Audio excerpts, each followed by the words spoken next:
Well, the 2021 season previews, 2022. Feels weird saying 2021. 2022, I might have made the mistake. Season preview continue today with the Washington Capitals, a team who it's questionable. They haven't made it past the first round since their Stanley Cup win in 2018. So that is 3 years of not being able to make it past. And it seems like every year they run into the same problem. So we're going to discuss that. We're going to discuss how they can fix that. And we're going to discuss on if they do make the playoffs or if they don't make the playoffs coming up. So if you're new to the channel and you're already subscribed, please make sure to do that. I would really appreciate it as we're trying to get to 900 subscribers by the start of next season. Hey, we're only 10 away. I would really appreciate it. And, yeah, we're going to keep making the content, keep rolling it out, and, kind of have a good time. So thank you for watching this, and let's get into the preview. So last season for the Washington Capitals was a good season by relative standards. 36, 15, and 5 with 77 points, and they were 7th in the NHL the entire time. They were 2nd in the East Division, so they did pretty well, and they usually do that right out of the gate. So, it's expected. And they went up against the 3rd seed, Boston Bruins, and it was not a good series. They lost in 5 games. It looked like it could have been 2-0 at one point in that series because Washington won the first game, of course, in overtime. That was when they had that goaltender fiasco.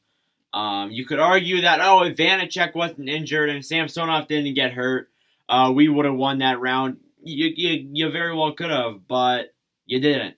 So you can come up with as many excuses as you want. It doesn't change the fact that you didn't. So, it happens every year.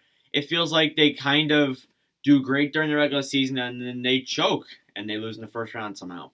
They lost to Carolina, they lost to the Islanders, and now you can add the Bruins to that list as well. So they have some big decisions that they had to make this upcoming season. And as for the key departures list, I'm not going to say it in this clip, but since they got Vite Vanacek back, I'm not going to put it in departures or arrivals because he's basically stayed on the team, just went to the Kraken for like a couple weeks. So, I just thought I'd throw that in there, and let's get on to the key departures. So as it pertains to those, they only really lost one big departure, and it's Brendan Dillon. So we're gonna put the arrivals and departures in the same clip. So this should be a relatively short, discussion. So Dillon went to Winnipeg in a trade. I've mentioned the Jets and their blue line in the last episode, or last video earlier today. So we're not going to get into that. But losing Dillon does hurt that blue line a little bit. It doesn't hurt it too much, but it hurts it a little bit. So that does affect it. As for their key arrivals list, they acquired Mike Vecchione from the Colorado Avalanche. I've always liked him. I thought he was a solid AHL player. I saw him play with the Phantoms a couple times. So, as for other guys, Matt Irwin was also acquired. He was a depth defenseman with the Buffalo Sabres. Not a bad deal. And then you have minor players, Dylan McGirath and Hunter Shepard as your other guys. So they really did not have a big offseason. They lost Vanacek, but they got him back. So basically, this is the same team heading into this coming season, just minus Dylan. And honestly, I don't really know how I feel about that. So, you can say what you will. But anyways, let's get on to the projected lineups. So what you're looking at here for Washington's lineup, obviously, you're going to have the top 6 of Ovechkin, Backstrom, Oshie, Mantha, Kuznetsov, Wilson. That was the top 6 heading into the playoffs. Solid. Ovechkin obviously will be Ovechkin. I don't know if he'll score those 50 goal marks again, but maybe he can get the 40. Backstrom is Backstrom. Oshie, obviously, is Oshie.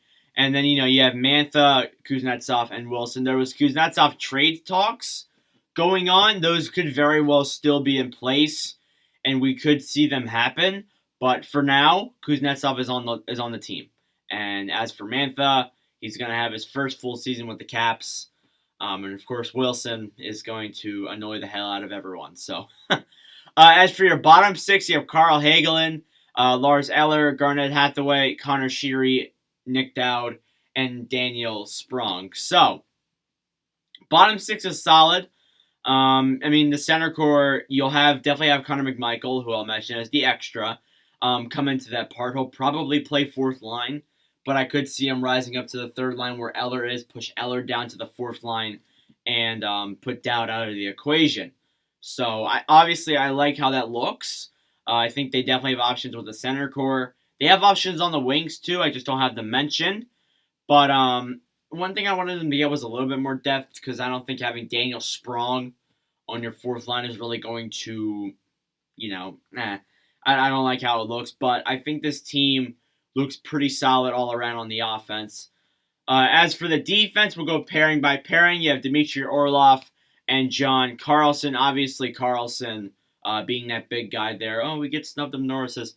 Then you have Orlov as well, who's another solid, pretty underrated guy, honestly.